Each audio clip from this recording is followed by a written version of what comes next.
Oh, hello there. It's a bit dark, isn't it? I might need to reset this. The big word is reset, isn't it? Because it might go offline. And I'm doing this very late on a Saturday night because I've been busy doing other things I had to catch up with that needed deadlines. So I had to do them today. I missed a couple of things because of it, but needs must, as you know. So, where are we with the world? Well, I thought I would say that I guess I'm joining the brigade of people on YouTube who are trying to say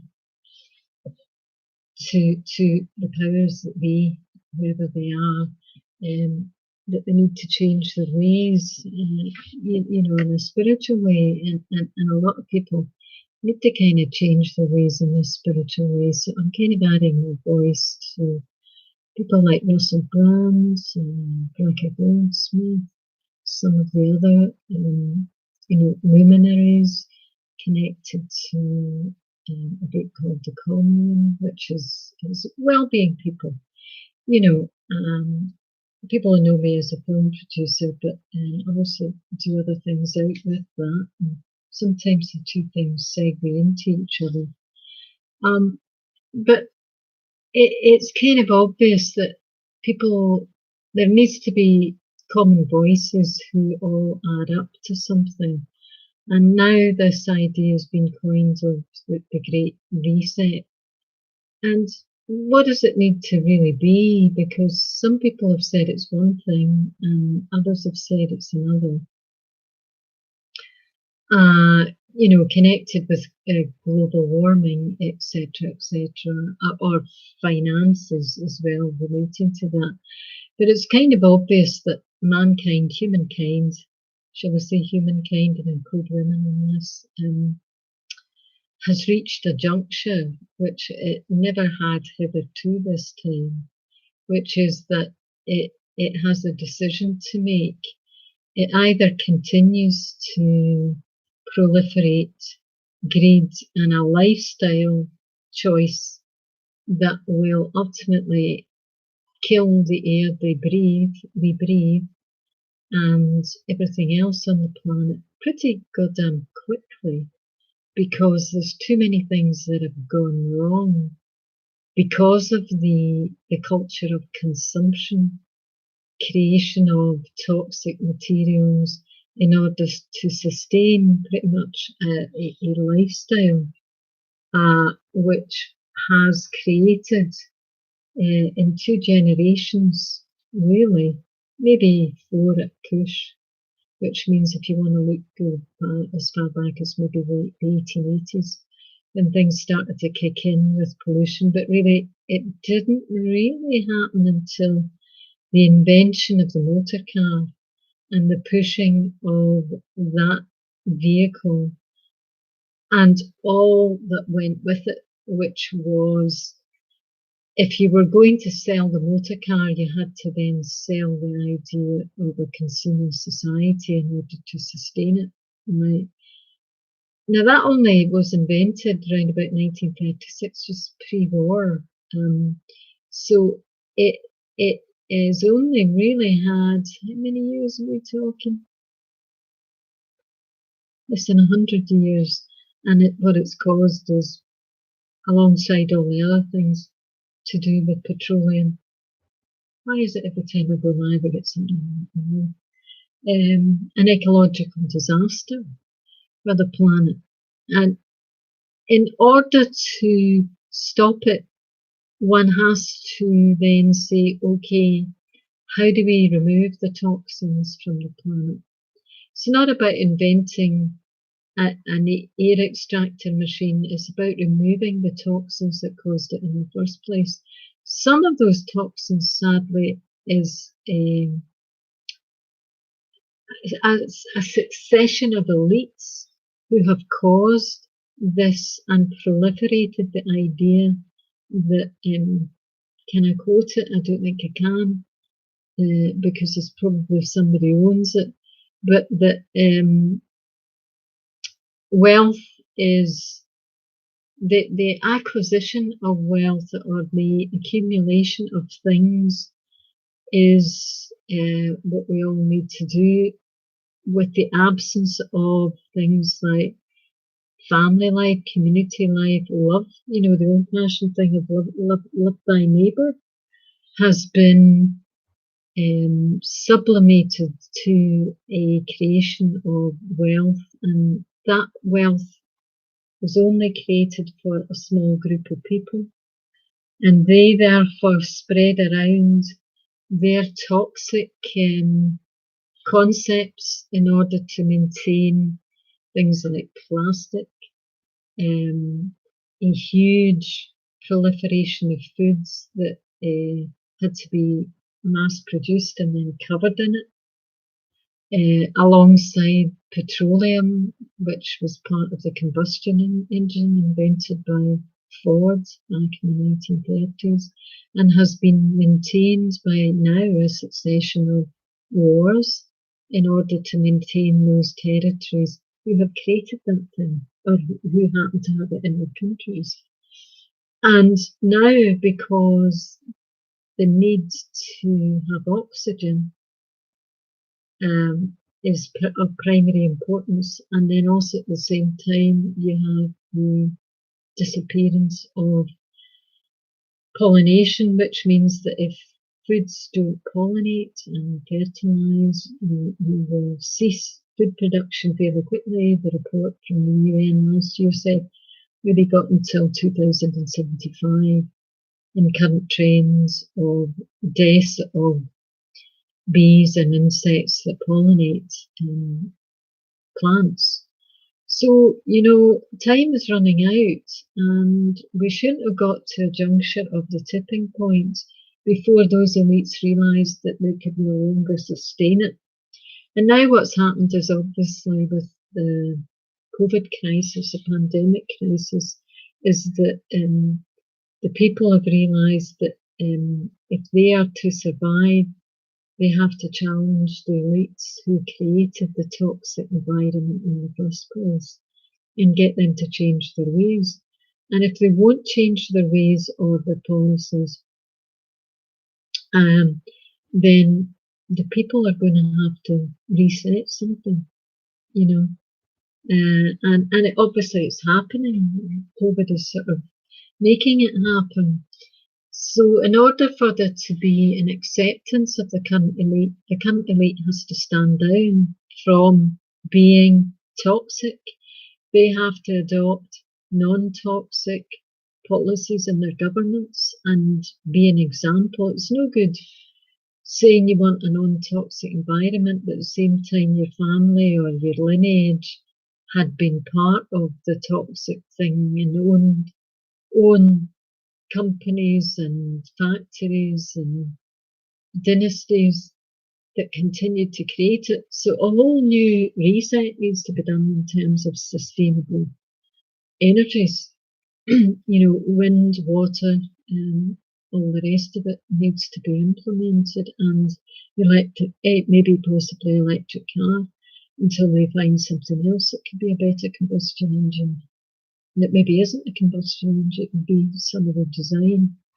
And houses that have sustainable power, that's solar power, seems to be the main thing that needs to be developed, and the blockers of that need to stand aside and accept that they're part of the problem. It's very bizarre that in a shop you buy solar devices and within 2 or 3 weeks they don't work, either because they've been sabotaged, and despite the fact that the sun does shine even in northern places, but these things still don't work to the capacity that they should. Yet when they go out in space and they use solar panels, all these spaceships are now working and go around the planet and do what they do. So we, the public, are getting substandard solar power. So people need to own up and try to be genuine about this idea of resetting things. And I don't think the creators of petroleum are going to give up nicely. They're not going to go, oh yeah, okay, we were wrong and we need to now do this. The clever ones will move to solar power and they will become the creators of solar power, and they basically transfer their wealth to that form of thing, if they're smart. And if they're not, if they want to cling on to the old way, then it's the survival of the people against them, whoever they may be. And the problem is that they're all hiding. These people hide. They're not even known to politicians in power, the ones that are behind the creation of vast systems of energy creation that is old and toxic, plastics that are completely toxic, and a whole slew of other things that are creating threats to the well-being of human beings, the health of human beings, the health of animals, the extinction of animals. Some of the extinction is admittedly is not down to pollution in some cases, but down to human behaviour, and greed. And the two things go together. Uh, so in order for people to change their ways, there is going to have to be a reset towards spirituality, which is the acceptance that love is the way forward, greed is not the way forward, recreating a community that's based on clean air, clean usage of items that are non-toxic, mass production if there has to be mass production, which I assume needs to continue, but it will have to reset how it goes about it.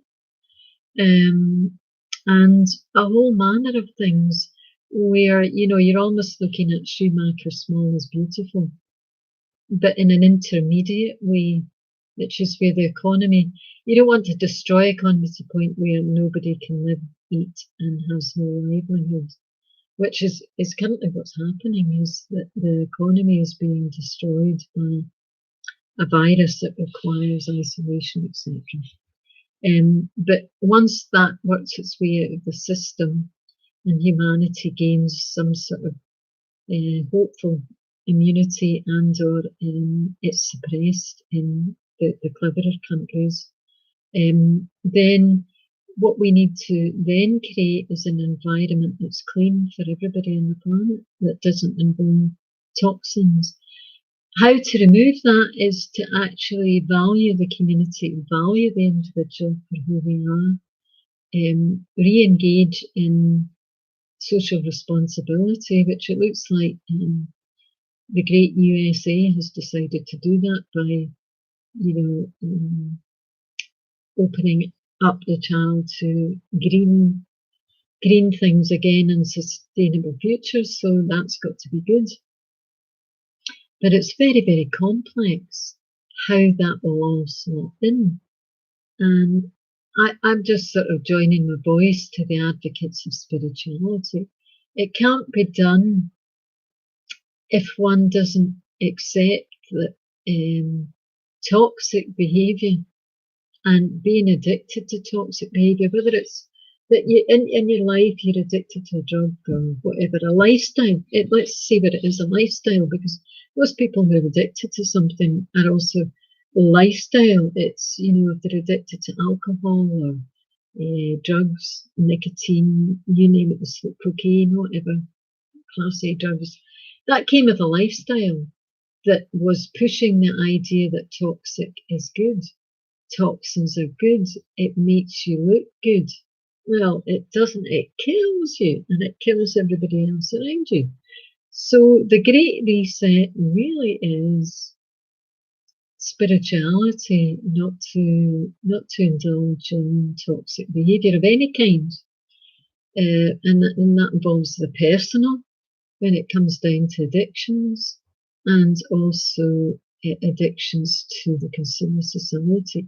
I mean, you also get the oh ye great hypocrite type of people to do with this, who obviously are not addicted to anything, and yet who proliferate a great consumer society where you know their lifestyle involves ready meals, plastic, speed, speed, speed. Get into the car, go as fast as you can. You know, listen to whatever it is, and everything that they surround themselves with, gadgets. This materialism. It's basically materialism. It is how they define themselves. That is also a toxic mode of behaviour. And in fact, people that I know who adopted that kind of lifestyle usually end up with cancer because they are adopting a kind of spiritual toxins of the spirit that then imbibe into their being, and then they become ill from it. You can become ill two ways. You either are ill from your own toxicity, excuse me, or it's from the outside that you're imbibing toxins from an environment that somebody else created for you, usually because they want to gain money from you for their bad environment. So yeah, the Great Reset is really to accept a spiritual lifestyle that is not going to involve being toxic to yourself, to others, and in fact, it's going to have to speak truth to power and change the basis of how they do things. It's going to be difficult, and sadly, it looks as if there could be more wars over things like petroleum, because a lot of people are not going to give up that type of fuel, and all it is a fuel. And all we need to do to survive as human beings and stop the extinction is to change one fuel for another fuel, and a good fuel that doesn't cause any fumes.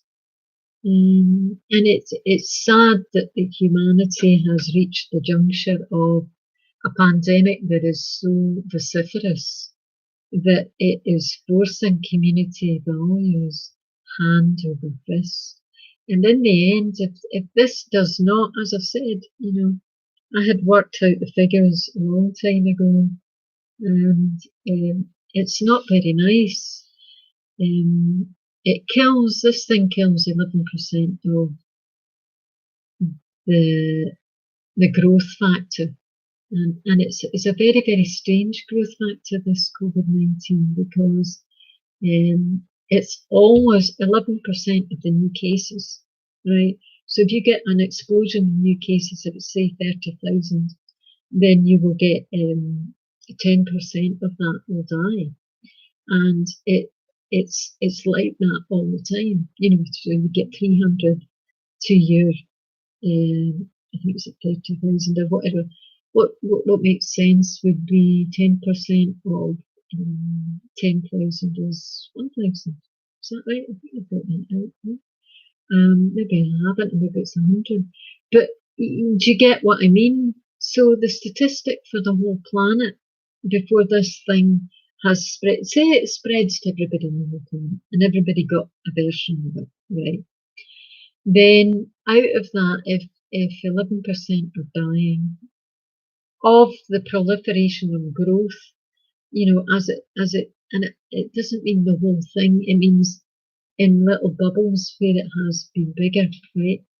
So what I'm saying is that the statistic is that 70 million would die if it was 11%, growth rate, etc., of deaths, because our population of the planet at the moment is 7 billion, right? So therefore, 11% of 7 billion is 70 million, give or take, half a million or whatever. If it truly is 11%, then it will be a little bit more than that. So, that's very, very challenging. And at the moment, we're only at 2 million. And already 1 billion have received the virus, right? 1 billion have, that's 100,000, that's 100, yeah, that's 100 million people. on the planet have already had COVID-19, right? 100 million, okay. So people are not getting the vastness of this, and already round about, I think, 3 million or 2 million, it's in the mid-range, have died of it. So you see how the maths is working.